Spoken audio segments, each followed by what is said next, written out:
Bismillahirrahmanirrahim. Assalamualaikum warahmatullahi wabarakatuh. Alhamdulillah rabbil alamin. Wala aqibatu lil muttaqin wala udwana illa 'alal zalimin. Wassalatu wassalamu ala asyrafil anbiya'i wal mursalin nabiyina Muhammadin wa ala alihi wa sahbihi ajma'in. Ya ayyuhalladzina amanu taqullaha haqqa tuqatih ولا تموتن إلا وأنتم مسلمون سبحانك لا علم لنا إلا ما علمتنا إنك أنت العليم الحكيم اللهم لا سهل إلا ما جعلته سهلا وأنت تجعل الحزن إذا شئت سهلا. ما بعد Ikhwan fiddin rahimani wa rahimakumullah. Tiga bagian dalam diri manusia yang harus menjadi perhatian kita untuk terus ditingkatkan. Yang pertama terkait dengan kalbu, ya, yang ini merupakan bagian terpenting dalam diri kita. Yang Nabi mengatakan inna fil jasadi mudghah idza salahat salahal jasadu kulluh wa idza fasadat fasadal jasadu kulluh ala wahyil qalb. Di dalam diri manusia ada segumpal darah, apabila dia baik, baiklah manusia itu. Apabila dia rusak, rusaklah manusia itu. Itulah kalbu. Kita sudah bahas panjang lebar tentang kalbu. Yang kedua, hal penting dalam manusia adalah jiwanya. Karena jiwa ini kalau tidak ditangani dengan baik, maka timbulnya adalah apa? Kekacauan dalam hidup. Dan tidak jarang kemudian mengalami kegelisahan, stres, depresi, sampai kepada keputusasaan bahkan bunuh diri. Makanya pengelolaan jiwa juga harus menjadi perhatian kita. Nah, barakallahu yang ketiga adalah pentingnya akal nih. Ya, pentingnya akal karena Allah SWT membedakan manusia dengan binatang dari mana? Dari perbedaan akalnya. Ya, binatang semua itu diberikan fisik yang bermacam-macam bentuknya, tapi Allah gak berikan akal kepada mereka. Mereka dikasih syahwat tapi tidak dikasih akal. Nah, sementara malaikat dikasih apa? Akal, tidak diberikan syahwat. Manusia diberikan akal dan juga diberikan apa? Syahwat. Tetapi kemudian apabila manusia dengan akalnya mampu mengalahkan syahwatnya, maka manusia itu menjadi manusia seutuhnya. Bayangkan apa yang dilakukan oleh Zionis Israel dengan membantai kaum muslimin di Gaza, itu menunjukkan betapa rusaknya akal mereka itu. Apakah mereka tidak tahu kalau itu kejahatan, kedaliman, pelanggaran hukum? Semua tahu, tapi tetap mereka melanggar. Itulah jenis kaum Yahudi yang hawa nafsunya telah mengalahkan apa? Akalnya. Dan akal ini sempurna apabila diarahkan oleh wahyu ilahi. Tidak seperti kaum liberal yang ingin akalnya bisa apa? Mengendalikan wahyu ilahi. Jadi kalau wahyu itu sesuai dengan akalnya dia terima, kalau dia tidak sesuai maka dia tolak. Nah, ini adalah sebenarnya hawa nafsu itu sendiri. Makanya barang siapa menolak satu perintah Allah karena dasar akalnya, maka orang itu sama dengan iblis. Karena iblis itu menolak satu perintah Allah karena apa? Melandaskan kepada akalnya. Ana khairum minhu khalaqtani min nar wa khalaqtahu min tin. Engkau ciptakan dari api, sementara Nabi Adam itu dari apa? Dari tanah. Sehingga menurut pikiran iblis, api lebih baik daripada tanah. Padahal kenyataannya tidak. Api itu merusak di mana-mana, membakar di mana-mana, sementara tanah menjadikan peradaban umat manusia. Nah, karena itu barakallahu pada ayat ke-190, 191 surat Al-Imran, Allah mengingatkan kepada kita tentang pentingnya akal itu. Allah katakan, inna fi khalqis samawati wal ardi wa ikhtilafil laili wan nahari laayatin liulil albab alladzina yadhkuruna Allaha qiyaman wa qu'udan wa 'ala junubihim wa yatafakkaruna fi khalqis samawati wal ardi rabbana ma khalaqta hadza batila subhanaka faqina 'adzabannar. Sesungguhnya dalam proses perputaran langit dan bumi, perbedaan antara siang dan malam, semua itu ada pelajaran. Makanya harusnya orang yang berilmu tentang apa yang ditemukan dari kehidupan langit maupun di kehidupan bumi, tentang peredaran matahari dan bulan, tentang masalah malam dan siang, itu harusnya mereka itu lebih mendekatkan diri kepada Allah karena luar biasa apa yang didapatkan. Mudah-mudahan nanti kalau ada rombongan dari Musalla Parsi ke Jakarta, kita akan menyaksikan di sana planetarium. Planetarium itu menggambarkan kepada kita tentang apa sih yang terjadi di alam di alam langit itu.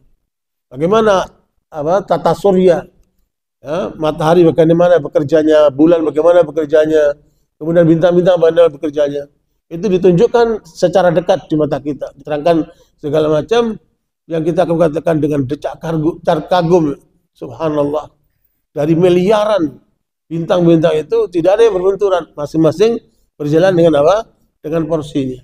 Nah, karena itu saudara sekalian, apa yang kemudian harus kita pahami dari perputaran siang dan malam ini juga menjadi banyak pelajaran. Karenanya kalau antum lihat entar lagi akan terbit matahari, terus di mana malam atau gelapnya malam itu? Mereka letaknya di mana itu? Kemudian ketika siang berganti malam, terus di mana itu terangnya alam ini? Jadi subhanallah, itu menunjukkan betapa keagungan Allah Subhanahu wa taala, dan itu bagian daripada tauhid rububiyah. Ya, tauhid rububiyah mengungkap tentang segala macam ciptaan Allah yang menunjukkan kebesaran Allah Subhanahu wa taala, dan itu akan didalami atau dipahami oleh mereka yang berakal. Makanya di Amerika itu 40% ilmuwannya itu muslim. Di NASA dan lembaga-lembaga ilmu pengetahuan itu 40% itu muslim. Menurut penelitian Dr. Ali Mursi dalam satu buku yang beliau tulis tentang mengapa banyak pemikir-pemikir Islam hijrah ke Amerika. Ya, karena di sana ilmu itu sangat dihargai. Dan ilmu-ilmu muslim di sana diberikan fasilitas, kemudian kehidupan yang memadai dan seterusnya. Cuman kata beliau jangan sampai kemudian setelah matang dengan keilmuannya nggak balik ke negerinya. Nah, ini yang terjadi. Bahkan Habibie pernah menangis karena 30.000 orang Indonesia yang pintar-pintar itu hengkang dari Indonesia ke negeri-negeri lain karena mereka ingin mengembangkan ilmunya dan mendapatkan fasilitas hidup yang memadai. Sementara di sini mereka tidak mendapatkan fasilitas hidup yang memadai dan pengembangan ilmu yang diharapkan. Saya bertanya kepada seorang profesor di Surabaya, beliau ini guru besar di ITS dan 20 tahun di NASA dia. Saya bilang, Prof, bagaimana menurut antum tentang kemajuan ilmu pengetahuan di Amerika dibanding dengan pengetahuan dan teknologi yang ada di Indonesia ini? Nah, beliau menjawab secara mengagetkan, posisi kita dengan Amerika itu seperti orang yang masih rebahan. Kita ini dianggap masih rebahan, sementara mereka udah lari. Dan menurut informasi yang kami dapat, perkembangan teknologi di Cina ini bakal bisa mendahului Amerika. Ya, percepatan yang mereka lakukan dengan hasil temuan-temuannya itu luar biasa. Ya, subhanallah, kalau kita lihat teknologi yang mereka lakukan ini, ya, dark factory itu sudah dibuat 1000 perusahaan di Cina itu yang aktivitasnya itu sudah gak ada manusia, semuanya robotik semua. Ya, di Amerika ada 400 baru 400, di Jepang 200, di Prancis 50. Jadi sekarang ini perkembangan di Cina ini yang luar biasa, sehingga itu yang menjadikan Amerika ini sekarang menunjukkan perilakunya yang tidak sehat, ingin menekan berbagai negara dengan aturan-aturan baru, dan bahkan kemudian reaksi daripada Eropa sendiri, termasuk beberapa bagian negara di Amerika juga ingin melepaskan diri dari Amerika, karena dominasi yang terlalu kuat. Nah, karena itu wartabikum ulul albab yang Allah sebutkan di dalam Al-Quran ini ada 2 cirinya, kata Allah, yaitu mereka selalu berzikir dan berfikir. Ya, berzikir itu kaitan dengan ibadah yang ada di dalam Al-Quran dan Sunnah, berfikir terkait dengan bagaimana mengelola alam ini. Makanya dua bagian ini yang tidak boleh lepas dari seorang pemikir. Ya, selalu terhubung dengan Allah, dan semua yang ada di dunia ini harus selalu dikaitkan dengan Allah.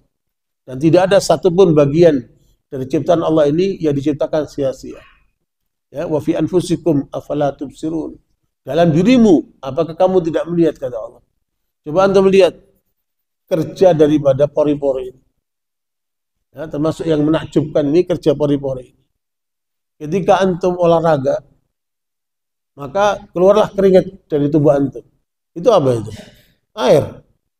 Ya, keluar keringat dari tubuh antum. Tapi ketika antum mandi, air itu tidak masuk dalam tubuh antum. Kalau seandainya antum mandi, air itu masuk, mamanya sawi berenang, kemudian air itu masuk ke dalam tubuhnya, apa terjadi? Ya, masalah dalam tubuhnya. Ya, masuk angin, segala macam itu. Tapi Allah berikan kerja pori-pori ini dahsyat. Antum lihat itu kunang-kunang. Untuk menyalakan yang ada di kepalanya kunang-kunang itu sehingga menjadi cahaya itu membutuhkan apa itu? Ya, menunjukkan generator segala macam seperti yang listrik-listrik yang ada pada kehidupan kita ini. Tapi Allah tunjukkan betapa lihat kunang-kunang itu indah sekali dengan cahaya yang ada di dalam dirinya. Lihatlah itu berbagai macam jenis ikan yang ada di lautan, binatang-binatang yang ada di hutan. Subhanallah. Ya, ma khalaqta hadza batila. Tidak engkau ciptakan sedikit pun dan semua ciptaan ini sia-sia. Makanya semakin orang itu mendalam ilmunya, harusnya dia semakin dekat kepada Allah. Sampai ada 10 ilmuwan di Amerika menulis buku bahwa Allah nampak dalam abad modern ini. Ya, melalui ilmu pengetahuan itu, seharusnya orang itu akan semakin yakin terhadap kebesaran Allah. Tapi sayangnya, ya, di Eropa, di Amerika, di Australia, diperkirakan menurut data yang ada itu, lebih dari 40% orang itu ateis. Ya, tidak percaya pada Tuhan.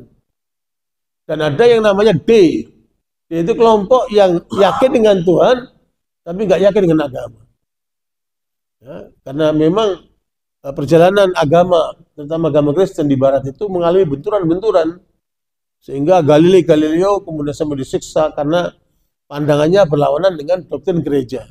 Nah, itu semua pengalaman pahit di negeri Barat dalam hubungannya dengan agama, dan itu tidak terjadi dengan peradaban Islam. Justru peradaban Islam itu selalu menyatu antara ilmu dan agama. Nah, karenanya sekalian, Ibnu Qayyim dalam kitab Miftah dari Sa'adah membuka pikiran kita. Ya, pikiran manusia ini hebat. Maka menurut hasil penelitian menyebutkan otak manusia ini lebih hebat dari 1 juta komputer yang paling canggih. Ya, meskipun mereka sekarang bikin AI itu dibuat artificial intelligence itu 300.000 kemampuannya. Kalau manusia pada umum rata-rata 110 saja IQ-nya. Ya, paling tinggi di Indonesia itu Habibie 200 IQ-nya. Ya. Namun mereka mencoba bikin AI dengan kecerdasan sampai 300.000. Jadi, tapi saya ngajukan pertanyaan tidak bisa jawab dia. Ya, karena apa? AI itu menjawab berdasarkan data yang ada pada dirinya. Ya, kalau sesuatu yang nggak ada datanya, dia nggak mampu mengungkapkannya. Artinya dia buatan manusia juga, ada keterbatasan juga, pasti ada kesalahan juga. Karena itulah karya manusia. Tapi kalau karya Allah, ciptaan Allah itu maha sempurna, kan Allah maha sempurna. Nah, ala kulli hal, Ibnu Qayyim dalam kitab Miftah dari Sa'adah menyebutkan secara ringkas ada 8 poin penting cara berpikir manusia. 4 terkait dengan akhirat, 4 terkait dengan dunia. Pertama, otak manusia itu harusnya memperhatikan tentang surga. Dan itu diterangkan banyak sekali dalam Al-Quran, ya, dan hadis Nabi juga menjelaskannya. Karena itu tidak mungkin diperoleh kecuali lewat wahyu. Karena Rasulullah SAW itu pada saat Isra Mi'raj itu ditunjukkan surga itu. Jadi kalau lihat struktur ciptaan Allah itu, yang paling agung ciptaan itu adalah arsy. Di bawah arsy itu adalah surga.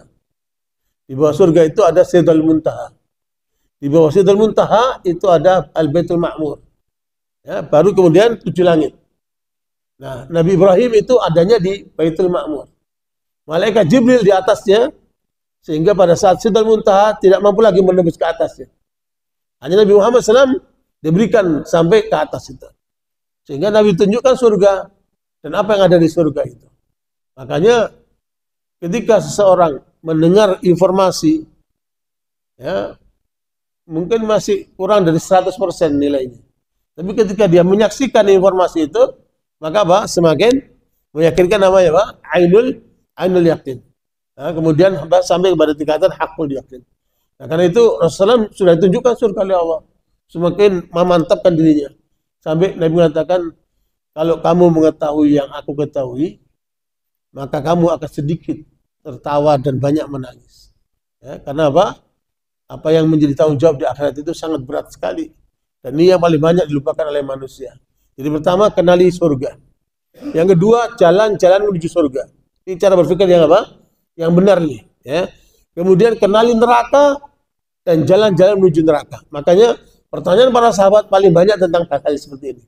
Ya, supaya apa? Mengarah untuk bagaimana menjalankan dan menghindari apa yang bisa mencelakakan. Ini poin yang pertama bagian tentang akhirat. Ada 4 poin lagi terkait dengan dunia. Yang pertama terkait dengan kesuksesan. Ya, yang dibahas oleh para motivator di mana-mana, bagaimana sukses meraih dunia. Bagaimana menjadi orang kaya, bagaimana menjadi orang sehat, bagaimana jadi orang pintar, dan seterusnya. Ini terkait dengan apa? Kesuksesan. Nah, kesuksesan ini tentunya ada upaya-upaya mencapai kesuksesan. Sehingga kalau kita ingin sukses, harus tahu bagaimana caranya untuk sukses itu. Ya, di dalam penelitian di negara-negara maju, itu ada 5 unsurnya terhadap orang-orang sukses ini. Yang pertama, dia itu disiplin. Ya, disiplin. Yang kedua, dia itu taat aturan. Ya, taat aturan. Yang ketiga, dia bekerja keras untuk mencapai sukses. Yang keempat, dia pandai menabung, artinya tidak boros. Dan yang kelima, mereka suka mengembangkan ilmu pengetahuannya. Jadi itu tanda-tanda orang sukses menurut versi penelitian mereka terhadap negara-negara maju itu. Rata-rata negara maju itu memiliki apa potensi-potensi itu. Nah, sementara yang ketiga adalah kegagalan. Seseorang itu akan gagal, kenapa? Pasti ada sebabnya. Mungkin dia malas, mungkin dia culas, mungkin dia tidak sungguh-sungguh atau tidak disiplin, dan seterusnya. Makanya terkait dengan dunia tidak lepas dari 4 ini. Apakah seorang ingin sukses? Berarti harus menempuh jalan-jalan menuju kesuksesan, termasuk menguasai ilmu pengetahuan. Kemudian kalau ingin gagal atau melihat orang gagal, dan gagal itu sebenarnya tangga menuju apa? Kesuksesan. Makanya tak kenalilah apa penyebab mereka itu gagal di dalam kehidupan ini. Barakallahu itu saja poin-poin penting di dalam mengendalikan bagaimana akal ini, dan akal ini terus dikembangkan oleh manusia sehingga sekarang ada namanya neuroscience. Neuroscience itu adalah ilmu tentang bagaimana cara berpikir manusia dan apa yang bisa dihasilkan oleh pikiran-pikiran manusia dan apa saja yang kemudian menjadikan manusia itu tenang. Nah, ini yang membedakan antara Islam dan pengetahuan ilmuwan Barat itu. Ya, bahwa menurut ilmuwan Barat, ketenangan itu ada di otak, di sini katanya. Makanya ada Ibu Aisyah Dahlan, itu Dr. Aisyah Dahlan mengatakan kebahagiaan itu ada di sini. Ya, di sini ada dopamin, di segala macam. Ya, sementara Al-Quran mengatakan kebahagiaan di mana? Di kalbu. Ya, alladzina amanu wa tatma'innu qulubuhum bi dzikrillah ala bi dzikrillah tatma'innul qulub. Jadi kebahagiaan itu ada di kalbu. Sementara mereka mengatakan kebahagiaan itu ada di akal. Nah, di akal itu ada ketenangan memang. Ketenangan seperti bentuk-bentuk yang berbagai macam bentuk yang menjadikan orang itu tenang, itu menurut kerja-kerja akal. Tapi tidak menyebabkan orang itu bahagia. Jadi kalau tenang memang bisa ada di sini, tapi kebahagiaan itu mana? Di kalbu. Nah, tentunya setiap manusia ingin tenang berarti akalnya harus waras, dan ingin bahagia berarti imannya harus tumbuh secara utuh. Ya, mudah-mudahan dengan itu kita menjadikan manusia yang seutuhnya sehingga bisa menikmati arti hidup ini, apalagi ketika kita menjalankan hidup sesuai dengan syariat Allah Subhanahu wa taala. Aku qouli hadza wa astaghfirullaha wa lakum Muhammad walhamdulillahi amin. Wassalamualaikum warahmatullahi wabarakatuh.